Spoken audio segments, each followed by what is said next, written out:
Hello everyone, स्वागत है आप सभी का आपके अपने यूट्यूब चैनल जीके वाले सर में। तो आप सभी को पता है अभी हम क्या पढ़ रहे हैं। हिस्ट्री की हमने एक सीरीज स्टार्ट की हुई है और जिसमें हमने शुरू से लेकर अब तक 4 से 5 इसके क्लासेस अपलोड हो चुकी है और ये इसका आगे का पार्ट है। ओके, तो थोड़ा सा आपको मैं रिवाइज करवाना चाहूँगा कि पहले हम क्या क्या चीज़ें पढ़ चुके हैं। तो हमने शुरू में, अगर आपको पता होता, हमने क्या स्टार्ट किया था। हमने बंगाल में कैसे अंग्रेज़ आए थे, कैसे इन्होंने वहाँ पर अपना पूरा सेटअप लगाया था और कैसे वो पहले एक ट्रेडर थे, बिजनेसमैन थे और वहाँ से कैसे उन्होंने धीरे धीरे बंगाल पर कब्जा करना शुरू किया था। और उसी कड़ी में हमने क्या शुरू किया था कि बंगाल के जो नवाब थे उनकी हमने सीरीज स्टार्ट की थी कि पहले शुरू में बंगाल का नवाब कौन था, मुर्शिद कुली खान था। और ऐसे ऐसे करके हमने पहले लेक्चर में पूरा ओवरव्यू लिया था कि कैसे वो पूरा स्ट्रक्चर चला था इलाहाबाद की संधि तक, जो कि 1765 में जाकर होती है, बक्सर के युद्ध के बाद में। ठीक है, तो उससे पहले हमने क्या डिस्कस किया था कि इसके बीच में जितने भी जो महत्वपूर्ण पात्र आए थे, जिनका बहुत ज़्यादा रोल था इस पूरी हिस्ट्री में, जिसमें कि जैसे कि मुर्शिद कुली खान था, अलीवर्दी खान था, सिराजुद्दौला था और कुछ लड़ाइयाँ थी जैसे गिरिया का युद्ध था, बक्सर का युद्ध, प्लासी का युद्ध। वो सारे हम एक एक कर हम डिस्कस कर रहे हैं, उनको अच्छे से समझ रहे हैं ताकि कोई भी एग्जाम हो हमारा कोई भी क्वेश्चन ना छूटे। ओके, तो आपको मैं हर बार 3 बातें बताता हूँ। पहली बात तो ये कि जैसे मैंने यहाँ पर नोट्स बनाए हुए हैं, ठीक आपको वैसे के वैसे नोट्स ही आपकी नोटबुक में बनाने हैं ताकि जब आपके एग्जाम नज़दीक हो और जब आपको चीज़ें रिवीजन करनी हो तो आप कम टाइम में पूरी हिस्ट्री को अच्छे से रिवीजन कर सकें। क्योंकि अगर आप पूरी बुक को वैसे के वैसे छाप देंगे तो आप लास्ट के टाइम में अच्छे से रिवीजन नहीं कर पाएंगे। तो आपको ऐसे के ऐसे ही आपको नोट्स बनाने हैं। अगर आपको कुछ चीज़ें यहाँ पर थोड़ी सी क्लियर नज़र नहीं आ रही है तो वीडियो के डिस्क्रिप्शन में मैं लिंक डाल दूंगा, आप हमारे साइट पर जाइए, वहाँ पर आपको ये वीडियो मिल जाएगी, प्लस में इसके नीचे इसकी पूरी फ़ोटो और नोट्स मिल जाएंगे। आप उन्हें वहाँ से डाउनलोड कीजिए और आराम से बैठकर इनके नोट्स बनाइए। अभी आप सिर्फ क्लास को समझिए कि क्या चीज़ कैसे हुई थी, क्योंकि ये सिर्फ मैंने पॉइंट्स लिखे हैं, इसके बीच में जो स्टोरी थी वो आपको मैं यहाँ पर एक्सप्लेन करूँगा इस क्लास के अंदर। ओके, तो ये चीज़ें आपको करनी है। और दूसरी बात, ये कोई एक बुक का कलेक्शन नहीं है, ये 5 से 6 बुक्स का कलेक्शन है। प्लस में जो एग्जाम में क्वेश्चन पूछे गए हैं आज तक पीछे, मैंने कोशिश की है उन पॉइंट्स को भी इस क्लास के अंदर शामिल कर सकूँ ताकि आपके प्रीवियस जो क्वेश्चन है वो भी क्लास के साथ साथ आपके हो सके। ओके, तो एक चीज़ और होती है, जब आप वीडियो को प्ले करते हो यूट्यूब में तो आपके नीचे ऑप्शन आता है वहाँ पर जिसमें वीडियो की क्वालिटी होती है 240, 360, 480। तो मैं छोटी सी रिक्वेस्ट करूँगा आप उसे 480 पर कर लीजिए ताकि आप क्लास को और अच्छे तरीके से आप देख सको। क्योंकि हम जब अपलोड करते हैं तो वो पूरी HD के अंदर वीडियो होती है, पर यूट्यूब अपने हिसाब से इसको एडजस्ट कर देता है। ओके, तो ये आपको मैंने बातें कुछ बता दी। तो चलिए क्लास को शुरू करते हैं। My name is Vikram. तो अभी हमने इससे पहले वाले क्लास में हम क्या पढ़ रहे थे, हम अलीवर्दी खां के बारे में पढ़ रहे थे। तो ये उसका दूसरा पार्ट है अलीवर्दी खां का। ठीक है, तो इस दूसरे पार्ट को मैं शुरू करने से पहले आपको मैं थोड़ा सा रिवीजन करवाना चाहूँगा कि हमने इससे पिछले वाली क्लास में हमने क्या चीज़ पढ़ी थी। ठीक है, अलीवर्दी खां ने जो था वो बंगाल का कौन से नंबर का नवाब था, तो वो 4th नंबर का बंगाल का नवाब था। इससे पहले नवाब कौन था अलीवर्दी से, तो सरफराज खां अलीवर्दी खां से पहले नवाब था। और इसके बाद नवाब कौन बनता है, तो सिराजुद्दौला अगला नवाब बनता है। इसने कब से कब तक ये बंगाल का नवाब था, तो 1740 से 1756 तक ये नवाब था और 1756 में इसकी डेथ हो जाती है। तो ये चीज़ हम पिछली क्लास में देख चुके हैं। अब कुछ बातें और हुई थी पीछे। क्या हुई थी कि 1728 में इसे क्या बनाया जाता है, राजमहल का इसे फौजदार नियुक्त किया जाता है। क्यों, कैसे, वो आप पिछली क्लास में जाकर आप देख सकते हो। सिर्फ मैं थोड़ा सा रिवाइज करवा रहा हूँ ताकि आप इन चीज़ों को इस क्लास में लिंक कर सके।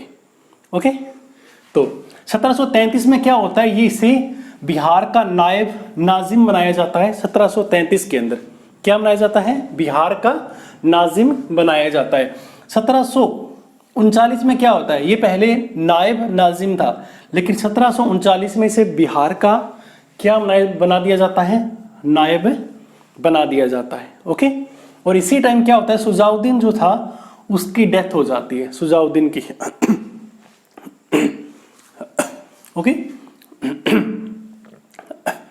और इसके एक चीज और हुई थी, 1734 की बात है। 1734 में ये 3 उपाधि धारण करता है। कौन कौन सी थी? सूजा उल मुल्क, महाबत जंग और हासिमुद दौला। ये तीनों उपाधि किसने धारण की थी? तो अलीवर्दी खान ने ये तीनों उपाधि धारण की थी। इसके अलावा 1740 में गिरिया का युद्ध होता है, जिसमें जो सरफराज खान था, इससे पहले जो नवाब था, वो इस युद्ध में मारा जाता है। और ये युद्ध कौन जीतता है? तो अलीवर्दी खान जीतता है और बंगाल और बिहार पर यह कब्जा कर लेता है। इसके बाद में क्या हुआ था? 1740 में ये नवाब बन जाता है बंगाल का। इसके बाद में क्या होता है कि 1741 की बात है, इस सरफराज का एक रिश्तेदार था, उसका नाम था रुस्तम जंग, जो कि उड़ीसा का वहां पर क्या था, डिप्टी वहां पर गवर्नर था। ये इसको इस युद्ध में हराता है, फुलवारिया की लड़ाई में, और इसमें भी ये अलीवर्दी खान जीत जाता है और उड़ीसा पर भी ये कब्जा कर लेता है। ओके, क्योंकि आपको मैंने बताया था कि जब बचपन में अलीवर्दी खान ने सबसे पहले काम करना शुरू किया था, तो जिस बंदे के अंडर में ये काम करते थे वो उड़ीसा का उस समय क्या था, सूबेदार था, उप सूबेदार था। तो इसके मन में ख्वाहिश थी कि कभी बाद में जाकर हम उड़ीसा पर भी कब्जा करेंगे। ठीक है, तो ये यहाँ पर ये कब्जा कर लेता है। इसके अलावा इनके पिता का नाम क्या था? तो साकुली खान इनके पिता का नाम था। और माता कौन थी? तो जो नवाब थे उस टाइम, अकील खां, उसकी पुत्री थी इनकी जो माँ थी। और साकुली खां कहाँ पर काम करते थे? तो आजम खां के अंडर में ये काम करते थे। और आजम खां कौन थे? तो औरंगजेब के क्या थे? पुत्र थे। और औरंगजेब की डेथ कब हुई थी? 1707 में। और उसी के बाद में ही मुगल साम्राज्य का पतन होना शुरू हो गया था। इसके अलावा 1756 में इनकी इसकी डेथ होती है अलीवर्दी खां की। तो इसका मकबरा कहाँ पर है? तो खुशबाग, मुर्शिदाबाद के अंदर इसका मकबरा है। आपको याद है ना, शुरू में बंगाल की राजधानी ढाका हुआ करती थी, लेकिन बाद में ढाका से मुर्शिदाबाद कौन चेंज करता है? स्टार्टिंग का जो बंदा आया था मुर्शिद कुली खां, और बाद में आगे आप देखोगे कि मीर कासिम आता है, वो उसकी ढाके जो राजधानी है मुर्शिदाबाद से मुंगेर कर देता है। यानी बंगाल की राजधानी 3 बार चेंज हुई थी। तो ये हमारा पिछली क्लास का रिवीजन हो गया। अब हम आगे क्लास को देखते हैं। आज की क्लास में हम क्या क्या चीजें करने वाले हैं। ओके, तो यहां से हम शुरू करते हैं। मैंने आपको बताया कि 1740 में जब गिरिया का युद्ध होता है और सरफराज खान मारा जाता है। सरफराज खान कौन था उस टाइम? बंगाल का क्या था? नवाब था। तो जैसे ही वो मारा जाता है तो अगला नवाब कौन बन जाता है? तो अलीवर्दी खां बंगाल का अगला नवाब बन जाता है। अब क्या था कि देखिए, इसने इसको मारा था सरफराज खान को, लेकिन पहले नवाब कैसे बनते आ रहे थे? कोई न कोई उनका रिलेटिव होता था, उनके वंशज चल रहे थे, लेकिन ये बंदा अलग से आता है। तो इसे पता था कि कल को, क्योंकि बंगाल किसके अंडर में था? ठीक है, बंगाल मुगलों के अंडर में था, और उस टाइम मुगल सम्राट कौन था? मोहम्मद शाह। तो इसे पता था तो इसे पता था कि अगर मैंने ऐसे ही इस पर नवाब बन गया तो कल को कोई न कोई दिक्कत आ सकती है। कल को मुगल जो नवाब है वो भी हम पर अटैक कर सकते हैं कि मैंने बंगाल पर कब्जा कर लिया, तो क्यों ना मैं कानूनी तरीके से यहाँ का नवाब बनता हूँ। तो ये नवाब को 2 करोड़ रुपए देता है और लीगल तौर पर बंगाल का नवाब बन जाता है। और उसके बाद ये वही पॉलिसी फॉलो करता है जो स्टार्टिंग में जो मुर्शिद कुली खां था उसने फॉलो की थी। किसने की थी? मुर्शिद कुली खां ने। लेकिन थोड़ा सा फर्क इसमें यह था कि जो मुर्शिद कुली खां था वो रेगुलरली यानी टाइम टू टाइम मुगलों को टैक्स देता था, राजस्व देता था, लेकिन ये ऐसा काम नहीं करता था। ओके, इसने कभी भी राजस्व नहीं दिया था मुगलों को, अलीवर्दी खां ने। इसके अलावा इसने कुछ टाइटल्स भी लिए थे। हालांकि ये बंगाल का नवाब था, और बंगाल का आपको मैं बता दूं, अगर आप ऐसे इंडिया का मैप है, एक बार आप ऐसे ही मान लीजिए, तो बंगाल यहाँ पर आता है ना, लेकिन ये साउथ वाली साइड है। और साउथ वाली साइड में उस टाइम एक टाइटल काफ़ी फेमस था, निज़ाम वाला। ठीक है, हालांकि ये बंगाल का नवाब था, लेकिन फिर भी इसने निज़ाम का टाइटल धारण किया था। इसके अलावा जैसे इससे पहले जो नवाब थे वो फौजदार को अपॉइंट करते थे, ठीक है। जैसे कि यहाँ पर ये खुद अलीवर्दी खां था, 1728 में राजमहल का फौजदार बना था ना, तो वैसे ही इसने भी ये परंपरा बनाई रखी, ये पॉलिसी को फॉलो किया जो स्टार्टिंग में चलती आ रही थी। इसने भी फौजदार को नियुक्त किया था, किस एरिया के लिए? पटना के लिए, दक्कन और उड़ीसा के लिए, इन तीनों के लिए इसने भी फौजदार नियुक्त किए थे। यानी जैसे ये नवाब बनता है तो ये ठीक वैसे सारे काम करता है जो पहले के नवाब करते आ रहे थे, ठीक है, ताकि प्रजा को ये लगे कि हाँ ये नवाब बनने के लायक है। लेकिन जैसे ही 1742 आती है, लगभग 2 साल बाद, उस टाइम क्या था, ये तो इस साइड था, लेकिन साउथ साइड में कौन थे? मराठा थे, महाराष्ट्र साइड वाले, और नीचे से ये भी उस टाइम ग्रो कर रहे थे। इन्होंने भी आसपास अटैक करना शुरू कर दिया था, और इनकी भी नज़र कहीं ना कहीं बंगाल पर थी, जहाँ पर अलीवर्दी खां शासन कर रहा था। तो ये मराठा अटैक करना स्टार्ट कर देते हैं।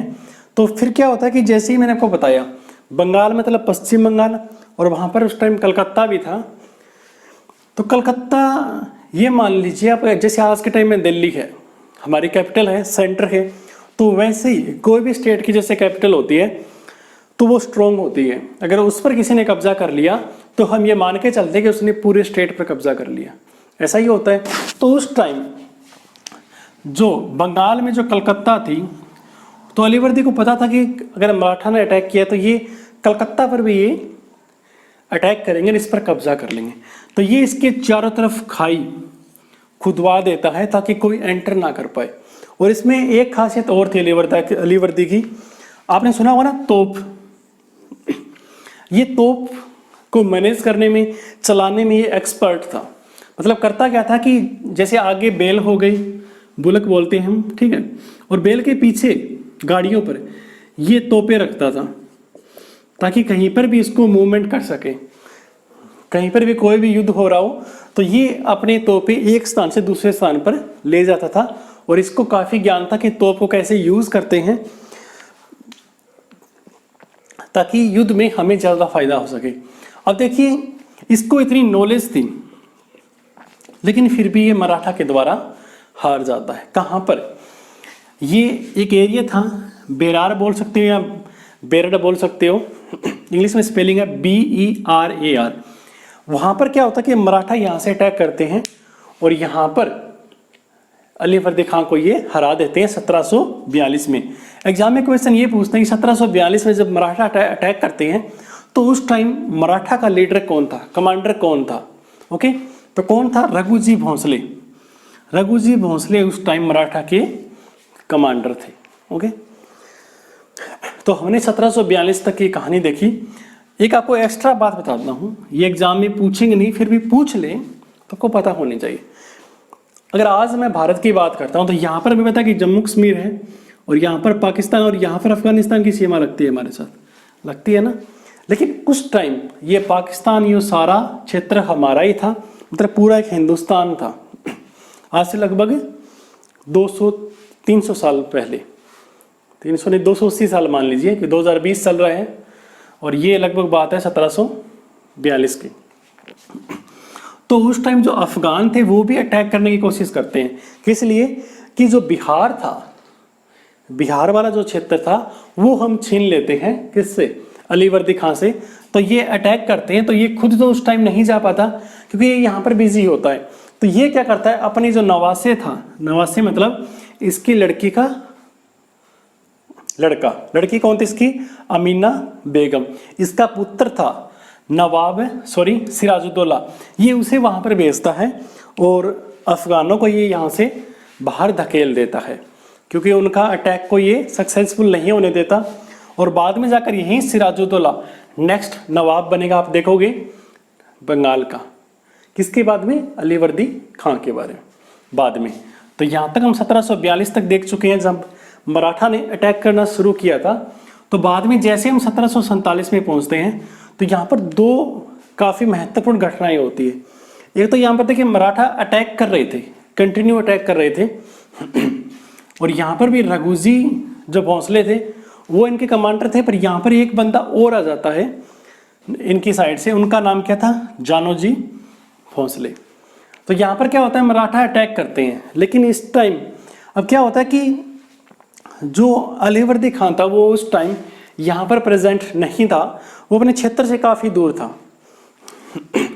तो उसी चीज़ का फ़ायदा उठाकर मराठा यहाँ पर अटैक करते हैं, और मराठा की आर्मी इतनी बड़ी थी कि इसका जो ये सूबेदार था मीर जाफ़र आपने नाम सुना होगा, जब हम आगे जाएंगे सिराजुद्दौला के टाइम में तब आप इसका रोल देखोगे। और ये मीर जाफ़र भी आगे जाकर बंगाल का नवाब बनता है। ओके, तो यहाँ पर सिर्फ कहानी में वापस लौटते हैं कि जो सूबेदार मीर जाफ़र था, जब ये देखता है कि मराठा की आर्मी काफ़ी बड़ी है, तो अपनी आर्मी को ये पीछे हटा लेता है और ये वेट करता है कि कब तक, जब तक अलीवर्दी खां वापस वहाँ पर नहीं आ जाता। जब अलीवर्दी खां वहाँ पर लौटता है, वो देखता है कि इसकी आर्मी पीछे हटी हुई है, तो इस पर उसे गुस्सा आना ही था कि तुम्हें सूबेदार बनाया है, तुम्हें आर्मी संभालनी है, तुम्हारा काम है सेना को मोटिवेट करना, ना कि सेना को पीछे लेकर आना। ठीक है, तो इस पर ये गुस्सा होता है और बाद में इसे बर्खास्त भी कर देता है, इसको सस्पेंड कर देता है, आप कुछ भी मान लीजिए, इसको निकाल देता है। ओके, तो ये घटना यहाँ पर होती है। और ठीक उसी टाइम एक बैटल होती है, लड़ाई होती है, बैटल ऑफ बुर्दवान, या आज के टाइम में इसे क्या बोलते हैं, वर्धमान भी बोलते हैं, वर्धमान या बुर्दवान। ये बैटल कब हुई थी, तो मार्च 1747 में ये बैटल होती है। अब देखिए नवाब कब बना था, ये 1740 में बना था, इसके ठीक 7 साल बाद ये बैटल होती है। और इस टाइम कौन होते हैं, एक साइड तो एक के मतलब अलीवर्दी खां होता है, प्लस में उस टाइम जो मुगल नवाब थे वो भी इसका सपोर्ट करते हैं। क्या करते हैं, सपोर्ट करते हैं। अब देखिए यहाँ पर भी ये अपनी आर्मी लेकर आता है, नवाब इसका सपोर्ट करता है, लेकिन फिर बात बनती नहीं है। लेकिन यहाँ पर क्या होता है कि अलीवर्दी खां होता है, प्लस में मुगल नवाब भी इसकी सपोर्ट करते हैं। और क्या होता है कि मान के चलिए आप कोई भी लड़ाई लड़ते हो, कुछ भी करते हो अपनी लाइफ में, अगर आप पहली बार उस चीज़ में हार जाते हो तो आप क्या उससे सीख लेते हो कि मैं किस वजह से हारा, ऐसी क्या बात हुई कि मैं हारा। तो इसने यहाँ पर वो सीख ली हुई थी, इसे अपनी कमियाँ पता थी और ये उसे यहाँ पर यूज़ करता है। जब ये उसे यहाँ पर यूज़ करता है, दूसरी साइड कौन थे, मराठा थे। मराठा का लीडर कौन था, जानोजी भोंसले प्लस में मीर हबीब। तो इन दोनों में कौन जीतता है, तो अलीवर्दी खां यहाँ पर जीत जाता है। इस बैटल में मराठा यहाँ पर नहीं जीतते, मराठा यहाँ पर जीत रहे थे, लेकिन मराठा यहाँ पर हार जाते हैं। बैटल ऑफ बुर्दवान या वर्धमान। ओके, तो एग्जाम में क्वेश्चन ये भी पूछ सकते हैं कि बैटल ऑफ वर्धमान किसने जीती थी, या मराठा के साइड कौन कौन लीडर थे, क्या मुगल नवाब अलीवर्दी खां के साथ थे या नहीं थे।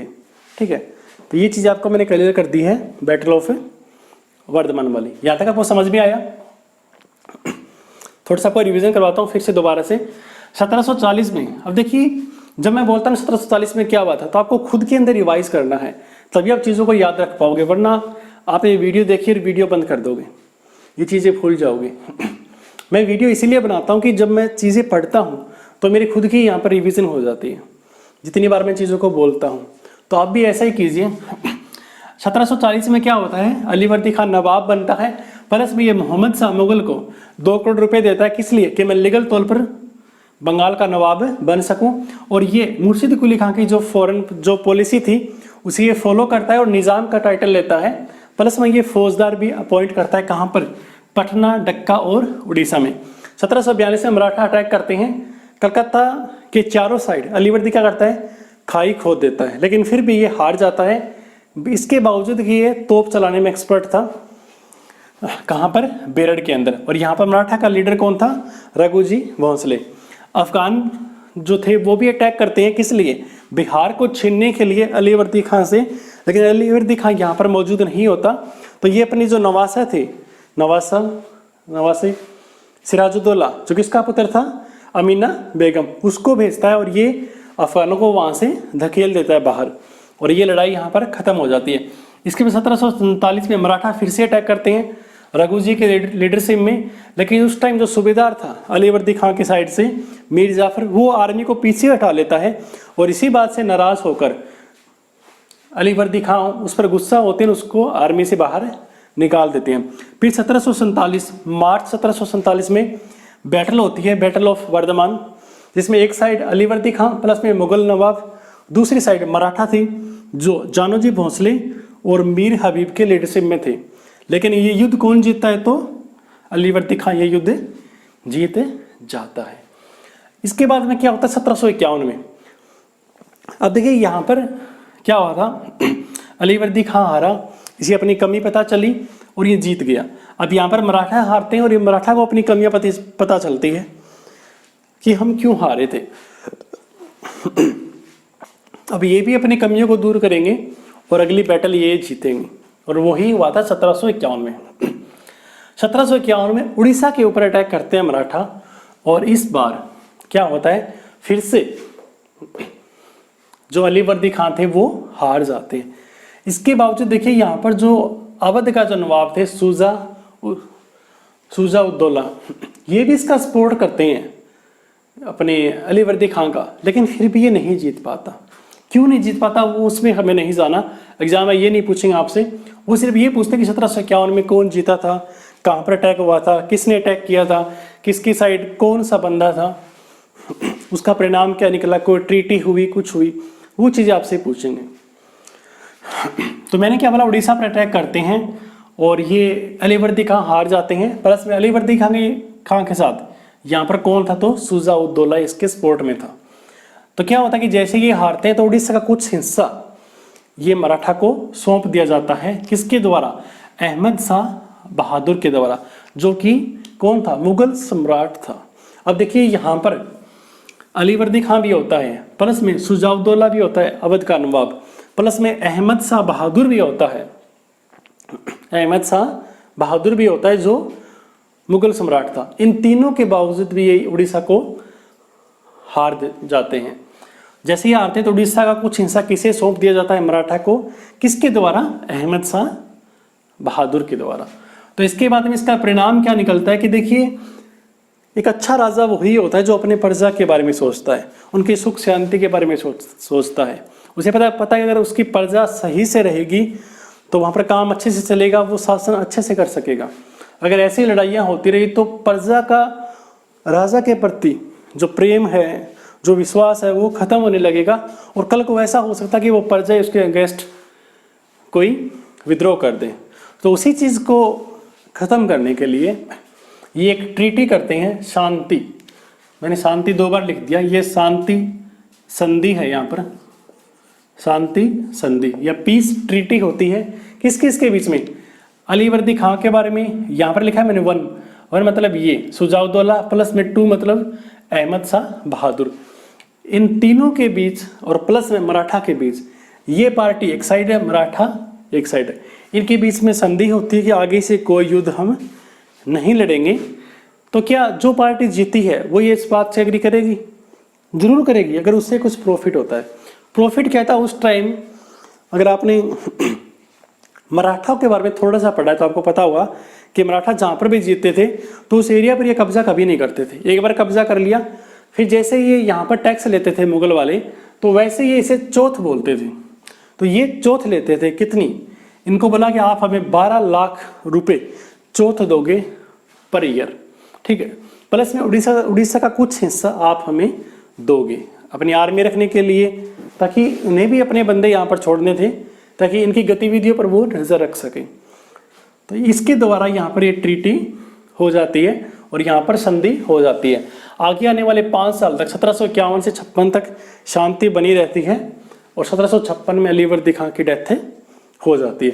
अब देखिए यहाँ पर जब संधि हो रही थी तो अंग्रेज काफ़ी तेज थे, अंग्रेजों को पता था कि यहाँ पर अलीवर्दी खां कमज़ोर हो चुका है, तो क्यों ना उस परिस्थिति का फ़ायदा उठाया जाए। क्योंकि जो नवाब था यहाँ पर, कौन सा नवाब, जो मुगल सम्राट था अहमद शाह बहादुर, ये भी इतना स्ट्रॉन्ग नहीं था। अगर ये इतना स्ट्रॉन्ग होता तो लड़ाई हारते ही क्यों। अवध के जो नवाब थे वो भी इतने स्ट्रॉन्ग नहीं थे, लेकिन इन दोनों को से इन्हें कोई मतलब नहीं था अंग्रेजों को, इनको मतलब था बंगाल से, बंगाल वाला कलकत्ता का क्षेत्र। तो क्या करते हैं, इसी कंडीशन का फ़ायदा उठाते हैं अंग्रेज, और क्या करते हैं, जो कलकत्ता के अंदर जो फोर्ट विलियम था, किला था, उसके चारों तरफ ये खाई बना देते हैं। क्या बनाते हैं, उसके चारों तरफ ये खाई बना देते हैं किलेबंदी करने के लिए। तो ये घटना भी उस टाइम साथ साथ हो रही थी। फिर क्या होता है कि जो अलीवर्दी खान था वो क्या करता है, जो मुगल था उस टाइम अहमद शाह बहादुर, ये इसको पत्र लिखता है, लेटर लिखता है, किस लिए कि आपने ये जो दस्तक वाली जो सिस्टम चलाया हुआ है। दस्तक का मतलब क्या होता है, जैसे आज के टाइम में हम किसी भी बाहर कंट्री से कोई चीज़ इंपोर्ट करते हैं या बाहर की कंट्री से कोई बंदा फॉरेनर आकर यहाँ पर बिजनेस करता है, तो उसका हम क्या लेते हैं, कुछ ना कुछ कॉर्पोरेट टैक्स लेते हैं, जो आज के टाइम में कितना है 40% है, या एक्साइज ड्यूटी लगती है। तो वैसे टैक्स होते थे, तो वो भी उस टाइम यहाँ पर लगते थे कि अंग्रेज इसके अंदर जाकर बिजनेस कर रहे हैं। तो एक दस्तक नाम की एक चीज़ थी जिसके द्वारा उन्हें टैक्स में बेनिफिट दिया गया था कि अगर वो दस्तक जो पत्थर है, जो राइट है, वो अगर वो प्राप्त कर लेते हैं मुगलों से, तो उन्हें वो टैक्स नहीं देना पड़ेगा। तो इसका बेनिफिट किसको होगा, मुगलों को बेनिफिट होगा, अंग्रेजों को बेनिफिट होगा। लेकिन वहाँ पर जो नवाब था बंगाल का, उसके पास जो रेवेन्यू आना थी, जो राजस्व टैक्स आना था, वो कम हो जाएगा। अगर उसके पास पैसे कम आएंगे तो वो ग्रो कैसे करेगा, अपनी प्रजा का ध्यान कैसे रखेगा, उन्हें सारी फैसिलिटीज कैसे दे पाएगा। तो इन चीज़ों से परेशान होकर वो मुगल को क्या करता है, लेटर लिखता है, लेकिन उसका बदले में बोलता है कि आप 3000 रुपये ले लीजिए मुझसे, लेकिन ये दस्तक वाला जो सिस्टम है बंगाल में वो ख़त्म कर दीजिए। पर उसका कोई रिप्लाई नहीं मिलता, और ऐसे करते करते इसका टाइम नज़दीक आ जाता है और 1756 का टाइम आ जाता है, जब ये बीमार हो जाता है काफ़ी ज़्यादा, और जल शोध नामक बीमारी के कारण इसकी 1756 में डेथ हो जाती है। और 1756 में इसे मुर्शिदाबाद के खुशबाग में इसका मकबरा बना देते हैं। तो ये सारी कहानी थी अलीवर्दी खां के बारे में, ये हमने पूरी डिस्कस कर ली है। अब आगे हम क्या पढ़ेंगे, हम पढ़ेंगे सिराजुद्दौला के बारे में, ठीक है, सिराजुद्दौला के बारे में पढ़ेंगे। फिर हम जो हमारी प्लासी का युद्ध हुआ था और फिर बक्सर का युद्ध, उतनी चीज़ों करने के बाद हम आगे बढ़ेंगे। हमारी जो शुरू में हमने डिसाइड किया था, जितने भी जो कंपनी के गवर्नर, बंगाल के गवर्नर जनरल, वाइसराय, भारत के वाइसराय, वो एक एक कर हम डिस्कस करेंगे, जिसमें जो जो इम्पोर्टेंट है और जिनका हमारे इतिहास पर काफ़ी प्रभाव पड़ा है। ओके, तो आई होप कि आपने क्लास को एंजॉय किया होगा। अगर आपने क्लास थोड़ी सी भी अच्छी लगी तो वीडियो को लाइक कर देना, शेयर कर देना और चैनल को सब्सक्राइब भी कर देना। ओके, तो ऑल द बेस्ट, जय हिंद।